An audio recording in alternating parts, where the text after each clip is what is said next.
এবারে তুই শর্ত এই ঘোরা লই আমি দৌড়ম আমার আর ভাল লাগে না। আমি এই আস্তে আস্তে আটা চলা এই ঘোরা আমার ভাল লাগে না। ঘোরা না দৌড়লে কি শান্তি লাগে কন? ওই হুন্ডাগুলো কত জোরে চলে, ঘোরা তো চলতে আম পাতা জোরা জোরা মারবো চাবুক চলবে ঘোরা।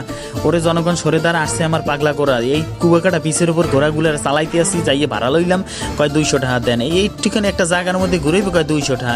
আর ধীরে আর্তকুল দেখে আমরা প্রশিক্ষণ প্রাপ্ত, আমাদের কি না দৌড়লে ঘোরা লই স্টার না করলে আমাদের কি শান্তি লাগে? আবার তুই আবার আস্তে আস্তে আটকা, তোর কি খাওয়ায় না মালিকে? তোর কি ঠিকঠাক মতো খাওয়ায় না? আটতে বড় আট একটাতে পায়ে ঝামেলা শুরু করছে। কখন এরা খালি জায়গা থাকলে কি পরিমাণ যে দৌড়ানো যাইতো, এই আস্তাই আবার দেখান লাগে কি আছে।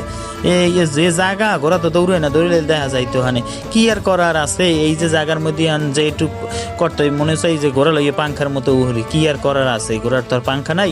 যাই হোক ওই কুয়াকাটা বিচের উপরে চালাইতে আসি, আর কি করবো দুধের সাথে গোলে মেটাইতে আসি, একটু দৌড়িতে বলে ভালো লাগবে। যাই হোক পরন্ত বিকেলে এই ঘোরাগুলো চালাই ভালো লাগবে। সবাই ভালো থাকবেন, আমার পেজের সাথেই থাকবেন, আর নিত্য নতুন এরকম ভিডিও পাইতে অবশ্যই সাবস্ক্রাইব এবং লাইক দেবেন।